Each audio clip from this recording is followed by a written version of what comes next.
स्वागत है आप सभी का। पहले काफ़ी समय पहले एक वीडियो मैंने बनाई थी, तब मैंने वहाँ पे कहा था कि हाथ के अंगूठे से भी आप लोग अपना लगन निर्धारित कर सकते हैं।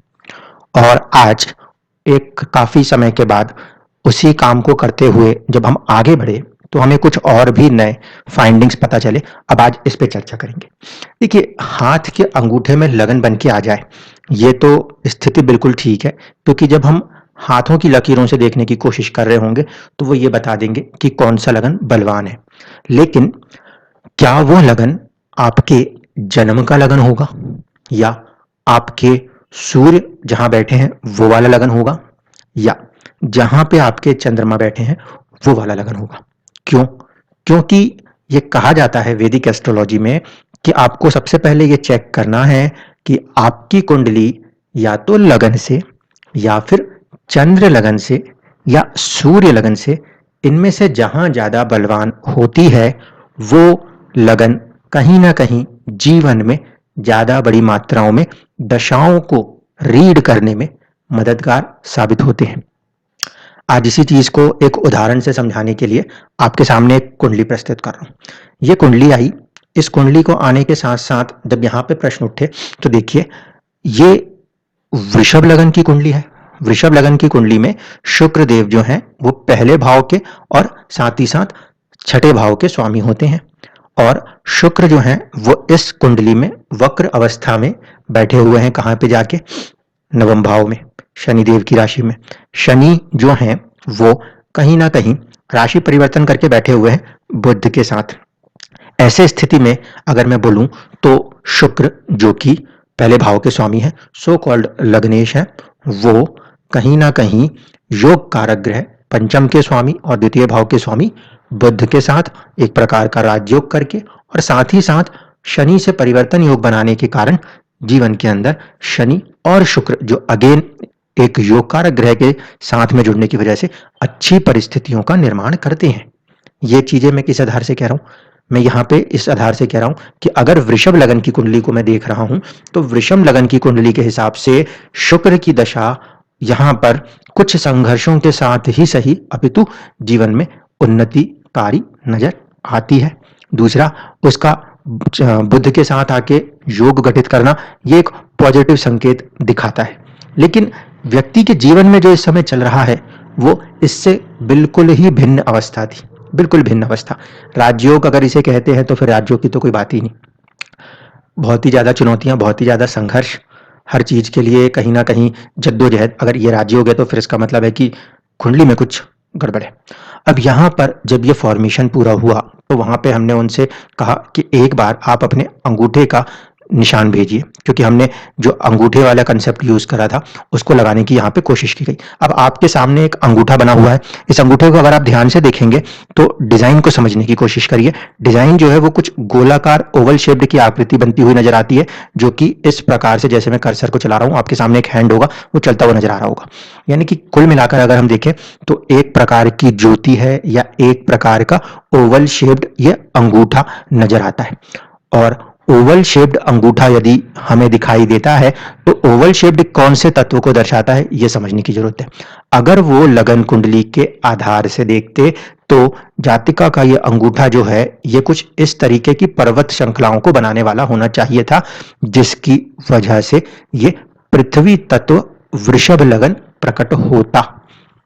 ठीक है, पृथ्वी का जब कभी भी कोई तत्व प्रधान होगा लगन पे तो आपको अंगूठे के ऊपर सबसे पहले कुछ इस तरीके का शेप दिखाई देगा। अब वो कौन सा लगन होता है, वृषभ, कन्या या मकर, यह दूसरी चर्चा थी। पहली बात थी कि तत्व को पहचाने, तो तत्व के आधार पे हमने कहा कि यहाँ पे ये अंगूठा जो है ये किसी भी रूप में पृथ्वी तत्व को नहीं दर्शाता। यहाँ पे जो अंगूठा है वो दर्शाने की कोशिश कर रहा है कुछ इस प्रकार की चीजों को। ये शेप जरूरी नहीं कि हमेशा ऊपर उठ के ही जाए, कभी कभी ये जो आकृति है ये नीचे की तरफ भी उठती हुई नजर आती है।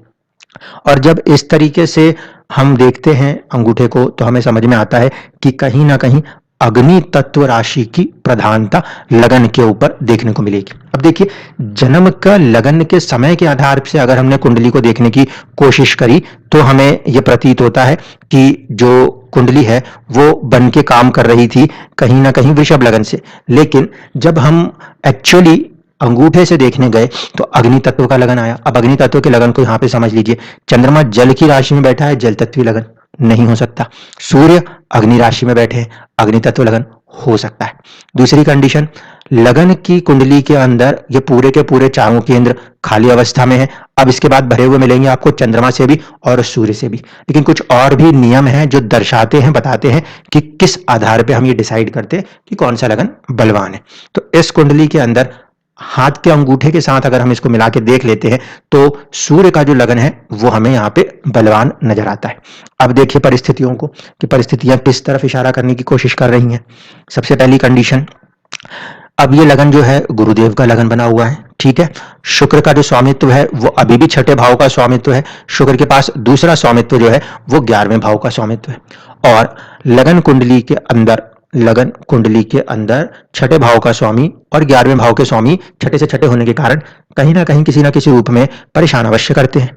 इसीलिए जब कभी भी हम धनु लगन की बात करते हैं स्पेसिफिकली, जहां पे कि गुरु का लगन है और शुक्र उनको वैसे भी उतना पसंद नहीं करते, ऐसे स्थिति में कहीं ना कहीं चुनौतियां खड़ी होती हैं। तो इस पर्टिकुलर दशा को अगर हम देखने की कोशिश करें, छठे भाव का स्वामी रोग, रिपु, ऋण, शत्रुता, परेशानी, बीमारियां छठा भाव का काम है। 11वें भाव का स्वामी होने की वजह से वो कहीं ना कहीं प्रेरित भी कर रहा है जीवन के अंदर, ताकि वो किसी रूप में संचित धन को कमाने की कोशिश करे। जब 11वें भाव का स्वामी आपके दूसरे भाव में बैठा हो तो ये प्रेरित ही करेगा। अगर दूसरे भाव का स्वामी, संचित धन का स्वामी लाभ में बैठे तो लाभ अत्यधिक मात्रा में बढ़ जाते हैं। तो यहां पर क्या हो रहा है, कॉम्बिनेशन कंप्लीट नहीं हो रहा। शनि जो है वो कहीं पर जाके लाभ भाव के अंदर नहीं बैठे हुए, शनि शुक्र के साथ युति में आएंगे परिवर्तन के साथ। तो कहीं ना कहीं छठे भाव के स्वामी की दशा की वजह से जीवन में संघर्ष, आर्थिक संघर्ष, क्यों? क्योंकि सेकंड हाउस है। फैमिली के अंदर का संघर्ष, क्यों? क्योंकि सेकंड हाउस में शुक्र बैठ के चल रहे हैं। दूसरी चीज कि जो अंतरदशा दिख रही थी चंद्रमा की, उसमें देखिए कितना परिवर्तन है। चंद्रमा की अंतरदशा जो कि 22 मई से नजर आती है वो अष्टम के स्वामी है और चौथे भाव में बैठे हैं। तो घर परिवार के अंदर की चीजों को लेकर परेशान होना, चिंताएं होना, कुछ चीजों में जहां पे वो मदद मांगने जा रहे हैं वहां पे चीजों का देर से होना, चीजें डिले होना, ये सारी ही परेशानियां अब यहाँ पे बिल्कुल सामने से नजर आती है। क्योंकि सूर्य लगन कुंडली से देखें, चंद्र लगन कुंडली से भी देखते तो आपको चारों ही केंद्र भरे हुए नजर आते। तब ये बात सबसे बड़ी कंफ्यूजन होती है कि सूर्य लगन बलवान की चंद्र लगन। लेकिन अंगूठे ने बिल्कुल क्लियर एक इंडिकेशन दिया है कि अग्नि तत्व राशि का लगन कहीं ना कहीं सबसे ज्यादा प्रभावी लगन बनता हुआ नजर आ रहा है और यहां पर एग्जैक्टली ऐसा होता हुआ नजर आ रहा है। तो जब हम चंद्रमा से ही मिली हुई दशाओं को लगा रहे हैं, अभी मैं दशाओं को सूर्य पे चेंज भी नहीं कर रहा, तब यह परिस्थिति हमें नजर आ रही है कि जीवन के अंदर छठे भाव के स्वामी की वजह से संघर्ष की स्थिति है। द्वितीय भाव में बैठे होने के कारण आर्थिक रूप से चुनौती की स्थितियां भी नजर आती हैं। लाभ भाव के स्वामी होने के कारण खुद से अपने जीवन में धन का उत्पार्जन भी करना पड़ रहा है। अंतरदशा स्वामी चंद्रमा का अष्टम के साथ संबंध होने की वजह से और कहीं ना कहीं दिशा बल प्राप्त होने की वजह से कुछ चुनौतियां, कुछ डिले, कुछ परेशानियों का भी सामना जीवन में करते हुए देखना पड़ रहा है। तात्कालिक स्थिति में साढ़े साथी भी कार्य कर रही है, जो कि जीवन में कहीं ना कहीं एक चुनौती देने की व्यवस्था बना रही है। अब अगर ये सूर्य लगन की कुंडली को सूर्य के नक्षत्र के आधार पे दशाओं के साथ देखने की कोशिश करेंगे तो वहां पे परिस्थितियां वैसे ही समझ में आ सकती हैं जैसे कि हम चंद्रमा से देखने की कोशिश कर रहे हैं। चंद्रमा से चलने वाली दशाओं को ही ज्यादातर लोगों ने माना है, मतलब एक मत सभी का यही है कि दशाएं हमें चंद्रमा से मिलती हैं। इसीलिए मैं दशाओं को लेकर अभी कोई ऐसी बात नहीं करना चाह रहा जो चीजें अलग करे। सिर्फ पॉइंट ऑफ रिसर्च के लिए आपको एक चीज दिखाने की कोशिश कर रहा हूं कि यहां पे अगर हम समझने की कोशिश करें तो 2017 से राहु की महादशा परेशान कर रही है, जो कि सप्तम भाव को किसी न किसी रूप में प्रभावित किए हुए है, और इसके अंदर कहीं ना कहीं 2022 के दरमियान से शनि की अंतर्दशा वो भी चुनौती पैदा करने वाला काम कर रही है। तो यहां से अभी अगर हम दशाओं को लगाने की कोशिश करते हैं तो हमें समझ में आता है कि दो ऐसे ग्रहों की दशाएं अंतर्दशाएं चल रही हैं जो नैसर्गिक रूप से क्रूर है और इसीलिए चुनौतियां परेशानियां देते हुए से जीवन में कार्य कर रहे हैं। जीवन के अंदर एक्चुअल में क्या है उस चीज के ऊपर हम डिस्कशन नहीं कर रहे। यहाँ पे मेजर मुद्दा जो है, जिस बात को समझने की जरूरत है, कि लगन कुंडली से देखने पर जो चीज हमें दिखाई दे रही थी कि शुक्र की महादशा है, लग्नेश की महादशा है, और द्वितीय और पंचम के स्वामी के कारण बहुत अच्छा राजयोग है और ये है और वो है, लेकिन जब हमने उसी चीज को क्लियरली अंगूठे के साथ यानी उस लगन के साथ देखने की कोशिश की जो एक्चुअल में मजबूत है, तो हमने पाया कि परिस्थितियां उससे कहीं उल्टी हैं जैसी की चीजें हमें दिखाई दे रही हैं।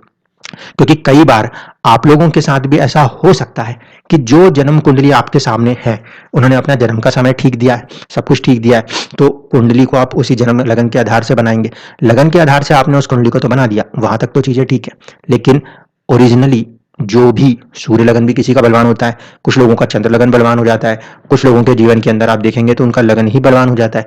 ऐसे स्थिति में तीनों में ही आपको निर्धारित करना पड़ता है। इसीलिए बहुत ही एक क्रूशियल पॉइंट है, जब कभी भी प्रोफेशन टेस्ट करना होता है तो लोग यही कहते हैं कि लगन से दसम, चंद्र से दसम और सूर्य से दसम देखिए। क्यों? क्योंकि 10वां भाव किसी भी लगन के हिसाब से सबसे ऊंचाइयों भरा भाव है, और जब कभी भी वो भाव प्रभावित होगा तो कहीं ना कहीं वो दूसरे लगन पे अपना प्रभाव जरूर छोड़ेगा। क्योंकि जब भी कोई ग्रह आपके दसम में बैठेगा वो आपके लगन पे प्रभाव अपने रूप से, आवश्यक रूप से छोड़ता हुआ नजर आएगा। तो यहां पर भी कुछ ऐसी ही स्थिति नजर आती हुई सी भी दिखाई देती है। शनि और मंगल जो कि कड़े पराक्रमी ग्रह हैं, उनका प्रभाव दशम में होने की वजह से जातिका को भी अपने जीवन में कई ज्यादा संघर्षों का सामना करना पड़ा। इसलिए अब सिर्फ ये चीज नहीं हो सकती कि हम जन्म के समय के आधार पर बनने वाले एक लगन पे अपने आप को फोकस रख सके। अब जन्म के लगन के साथ साथ जो चीजें आपके हाथ के ऊपर दिखाई देती हैं उसको भी आपको समावेश करना पड़ेगा, क्योंकि कई बार जिंदगियों के अंदर वो रिजल्ट्स जो हम देखना चाहते हैं वो नहीं दिखाई देते। 3 से 4 दिन पहले एक मैसेज और भी आया था कि सर मेरा जो लगन है वो तो मुझे कन्या प्रतीत होता है, लेकिन वहां से कुछ चीजें मैच नहीं होती। जब अंगूठे का निशान दिख रहा था तो वो कर्क लगन नजर आ रहा था। तो ऐसे स्थिति में जैसे मैंने अभी कहा कि चंद्रमा से मिलने वाली ही राशियों, चंद्रमा से मिलने वाली ही दशाएं आपको सामने नजर आएंगी, तो आप चंद्रमा से चलने वाली दशाओं को ही यूज करिए, लेकिन आप अपने लगन को वहां से बदल दीजिए। जैसे कि यहां पे लगन से शुक्र की दशा थी तो लग्नेश और छठे की बात हो रही थी, अब मैं कह रहा हूं कि लग्नेश और छठे की बात नहीं हो रही, अब बात हो रही है छठे का संबंध और 11वीं का संबंध। क्यों? क्योंकि मैंने लगन को शिफ्ट किया है सूर्य पे, जो आपके अंगूठे में नजर आ रहा था उस हिसाब से। इस तरीके से अगर चीजों को रीड करेंगे तो मुझे लगता है कि आपका विश्वास भी बढ़ेगा और आप चीजों को कुछ हद तक पकड़ भी पाएंगे।